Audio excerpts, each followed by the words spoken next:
Crimson Desert a apărut de câteva zile și pare că ar putea să fie unul dintre cele mai ambițioase jocuri făcute vreodată. Un open world uriaș, fizică nebună, lupta este incredibilă și are tone de sisteme care interacționează între ele. Pe bune, chiar tone. Dar am văzut câteva impresii înainte de lansare care m-au pus să pun niște semne de întrebare. Este acest joc doar pentru gamerii hardcore, cu timp nelimitat, fără job, fără copii și nimic altceva de făcut în afară de gaming? Sau este și pentru cei care avem un job, avem familie și cel mai probabil, cel mai mult jucăm pe furiș? Pentru că, fiind tată, de cele mai multe ori mă joc seara când toată lumea este la somn sau în zilele în care soția este la lucru, copilul este la școală și mai am un pic de timp liber și pot să mai fentez. Deci, adevărata întrebare este Crimson Desert un joc pentru cei cu timp limitat?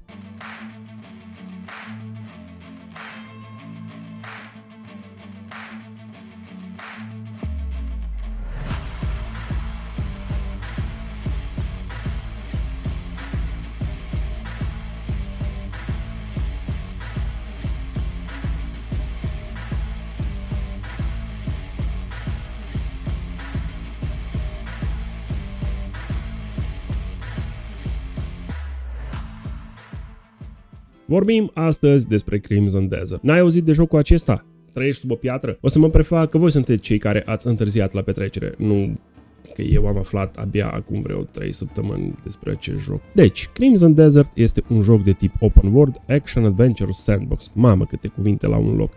Este dezvoltat de Pearl Abyss cu propriul lor motor grafic, adică arată ca Unreal Engine 5, dar nu prea este. Nu este nici măcar RPG în sensul tradițional, adică nu ești băiat, nu ești fată, nu ești câine, nu ești verde, nu ești nu ești albastru sau ce vor mușchii tăi, ci joci cu Cliff, personajul principal al poveștii. Iar acest joc se concentrează mai mult pe explorare, misiuni secundare, luptă, adică foarte multe sisteme implementate, dar foarte puțin pe poveste. Povestea este așa, dar este un joc fun de jucat. Cliff este un capitan mercenar care călătorește pe un continent aparent sfâșiat de război.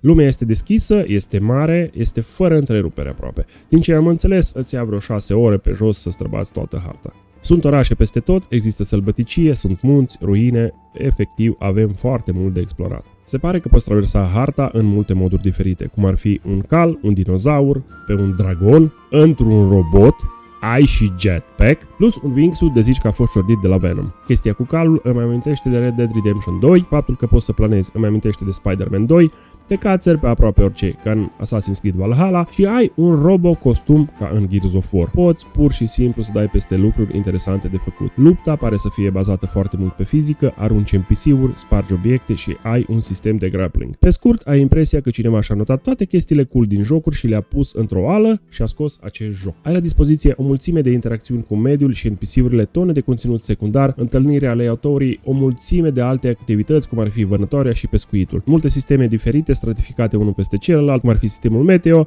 în funcție de cât e de frig sau unde te afli pe hartă, ar putea ploua sau ninge. Din ce am înțeles până acum, nu există anotimpuri în sine, dar cred că ploaia și zăpada și diferite locații în care poți călători vor compensa mai mult decât suficient pentru vremea generală de peste tot.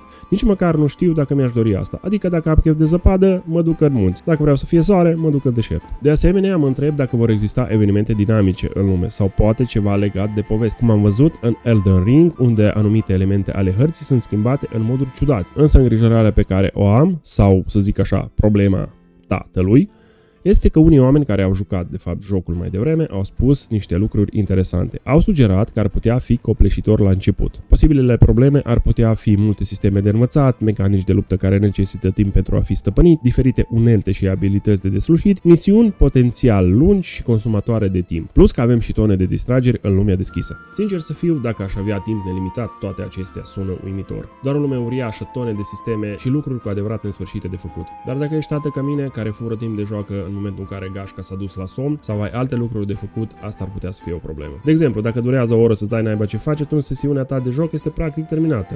Așa se urcă pe peretele ăsta. Ei bine, noapte bună, ne vedem mâine după muncă. Sau dacă o misiune durează cam 2 ore pentru a fi finalizată și nu există un checkpoint semnificativ sau un punct de salvare, este foarte greu. Iar acum că l-am jucat, am răsuflat ușurat. Avem clasicul sistem de save load, adică poți să dai save în timpul misiunii și să pleci la somn sau la muncă. Ce am observat dacă te duci într-o locație care trebuie eliberat și fiind la aproape 40 de ani, joci ca sapa și mori, când te respawnezi, inamicii pe care i-ai eliminat nu se mai respawnează, ci ai treabă doar cu cei rămași. Iar dacă ai o perioadă foarte scurtă de timp, să știi că întotdeauna există ceva de făcut. Cum ar fi? Să elimini o mică haită de goblini, să ajuți la desfundarea hornului, să aduci o oaie pierdută sau să lichidezi un abator ilegal. Iar partea de explorare niciodată nu este plictisitoare. De exemplu, ai văzut un turn la orizont, ai decis să mergi să-l verifici. Iar pe drum se întâmplă foarte multe lucruri neașteptate. Am zis mai la început că acest joc bate spre Red Dead Redemption 2, dar pentru cei care au jucat și Just Cause o să regăsiți multe asemănări. Un alt lucru care mă interesează este călătoria în joc. Ce modalități de deplasare rapide avem? Revin aici la Just Cause. Combinația de cărlic și wingsuit a fost cu ușurință modul meu preferat de a mă deplasa în orice lume mare pe care am jucat-o vreodată. Te rog, Perlabis, te rog. Am văzut cărligul, am văzut costumul lui Venom, deci acest lucru ar putea fi posibil. Pune aceste ingrediente într-o oală, amestecă-le un pic, lasă-le un pic acolo să se odihnească și te rog să implementezi toate chestiile astea în joc. Ar fi foarte ușor să ne deplasăm așa. Știu că sunt și multe animale de călărit. Poate unele merg mai repede decât celelalte. Cai foarte rapizi sau acele chestii ciudate care arată ca raptorii. Un dragon, evident, ar fi foarte rapid. Dar oare avem fast travel? Până acum nu am găsit. Sper să ajung și acolo.